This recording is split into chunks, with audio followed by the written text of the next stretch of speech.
Até agora, Rasminhotel desperdiçou diversas oportunidades, mas entre todas elas, a maior foi de longe pegar o conceito mais interessante que eles tinham e simplesmente jogar ele no lixo. E sim, eu tô falando do Adão.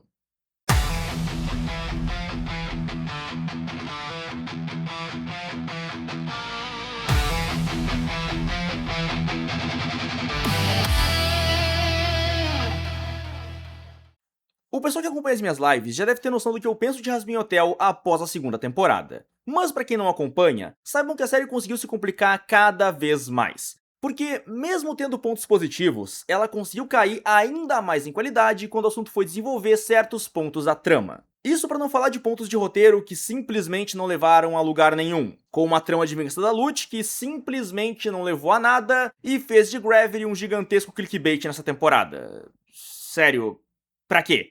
Pra que hypar todo mundo pra uma trama de vingança se no final ela acabou quando alguém mandou ela calar a boca e ficar quieta e ela com um passivo obediente foi lá e obedeceu? Decepcionante. Mas enfim, o ponto de hoje é algo pior do que simplesmente uma escrita ruim. É o desperdício de boas oportunidades em prol de um roteiro ruim e de roteiristas preguiçosos. Roteirinho fraco, né, gente? Sério, só por um instante pensem em quem é o Adão. Não o de Rasminhotel, mas sim o personagem em seu conceito. Adão é o primeiro homem, o pai de toda a humanidade, aquele que devia amar cada um de seus filhos e os proteger caso tivesse a chance. Esse é um conceito bem diferente do Adão que conhecemos em Rasminhotel, e por mais que a série pregue o Adão como um babaca desde o começo, ela perdeu a chance de explicar como ele foi de um babaca comum no começo dos tempos pra um fodendo genocida que ama causar um massacre anual. É hora de ir lá pra baixo e matar demônio pra porra! Galera, vamos botar pra foder! E uma das piores partes é se dar conta de que você nem tem que pensar muito pra entender o que aconteceu pra ele acabar como ele acabou. E sim, isso só mostra o quão ruim e preguiçoso é o roteiro da série. Ou no caso, pior e mais preguiçoso do que pensávamos que ele era. Ou melhor, do que sabíamos que ele era. Mas vamos começar pelo básico. O que poderia ter levado Adão a se tornar o monstro que vemos na série? Sinceramente, essa é bem fácil. Tudo foi culpa de Lúcifer e Lilith. A culpa é toda sua! Minha culpa? Esses dois podem não assumir o erro deles diretamente, mas a culpa é total e completamente deles. Na série, Lilith abandonou o inferno e os pecadores por... sabe-se lá qual motivo.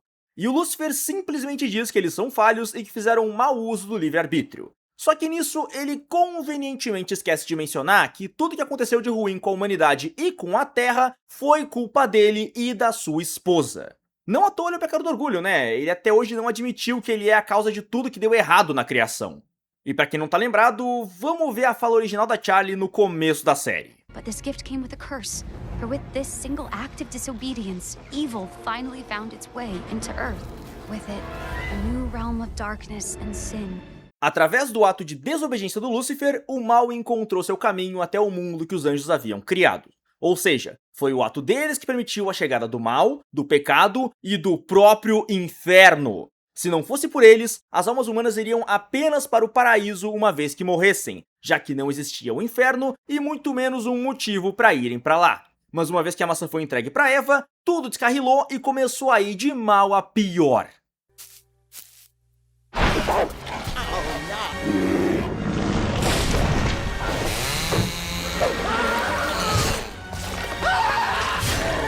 E ok, não dá pra saber se os animais na Terra eram todos pacíficos e após a entrega da maçã, tudo na Terra virou selvagem e repleto de morte. Mas uma coisa que podemos ter certeza é que isso na certa levou ao assassinato de Abel pelas mãos de Caim. Ou seja, a maior desgraça da vida do Adão foi causada por um erro do Lúcifer. Você é o ser mais odiado em toda a criação! Ah, mas a sua primeira esposa não odiava o que eu tinha pra oferecer. E nem a segunda. Creu, creu. Falar isso considerando que você foi o culpado por ela ter perdido um filho, definitivamente... é muita babaquice. Mas com certeza não foi isso que fez ele virar o monstro que ele virou, mas sim o que aconteceu depois da sua morte. Vale lembrar que, mesmo que o Adão diga isso de forma arrogante e babaca... Eu comecei tudo na Terra! Toda a humanidade surgiu dessas bolas aqui! toda a humanidade realmente veio dele. Ele foi o ponto de início, o que por sua vez o torna um ancestral comum de todos os humanos. todos são a família dele. Agora, imagina a dor que ele não passou ao, uma vez no paraíso, ver a imensa maioria de seus descendentes afundando cada vez mais no mal e no pecado, até chegar no ponto de levar ao inferno a superpopulação. Se ver um membro da sua família ir para um caminho de autodestruição e virar um monstro já é algo terrível, imagina passar por isso em níveis inimagináveis durante milênios. É completamente natural pensar que isso levou Adão a uma destruição emocional quase que completa. Eu genuinamente não duvido que ele tenha acreditado na redenção até certo momento, mas perdeu a fé após milênios sem ver uma única acontecer.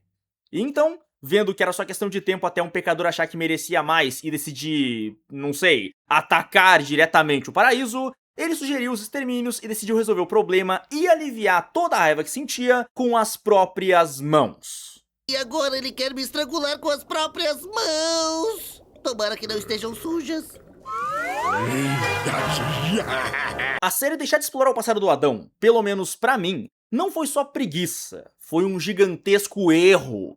Porque ao fazerem isso, poderiam ter feito o Adão fazer algo que ninguém até agora fez, ou pelo menos fez bem: colocar as crenças da Charlie contra a parede, falando que a culpa de tudo é e sempre foi da família dela, que a Charlie é infantil e ingênua demais, e que as crenças dela são infantis demais e até perigosas. Imagine se no meio da luta o Adão soltasse algo como: você tem um literal canibal no seu hotel, quer mandar ele pro paraíso também? E se ele encontrar com uma antiga vítima dele por lá? Dane-se, né? Aposto que você nem liga pra isso. E já chegamos nesse ponto, e se o bigodinho aparecer na sua porta, hein? Vai redimir ele também?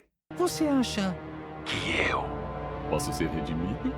Acho que todos podem ser redimidos. E ele até podia completar falando algo como isso aqui: e eu sei que eu sou um monstro que transformou um genocídio anual em um joguinho de domingo com os amigos, mas mesmo assim, eu sou o único que impede algum pecador de atacar o paraíso, porque eu mostro que vão ter consequências. Fora que, mesmo eu sendo um monstro, fui eu que tive que ver minha família caindo cada vez mais no mal e no pecado até chegar aqui embaixo aos montes. Tudo isso por culpa dos idiotas e malditos dos seus pais.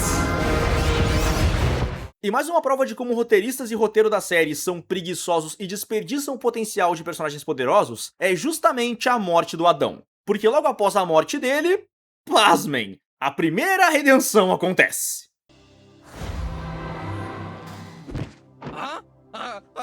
O quê? Onde é que eu tô? Olá. Tá brincando comigo, pegadinho? O Adão na certa foi o personagem que mais sofreu com o fato de a redenção não ser possível, até que eventualmente perdeu as esperanças. E a série simplesmente mata ele no mesmo dia em que a primeira redenção acontece? Pelo amor de Deus, só imaginem o que teríamos tido se ele continuasse vivo na segunda temporada e a série fosse escrita de forma minimamente boa.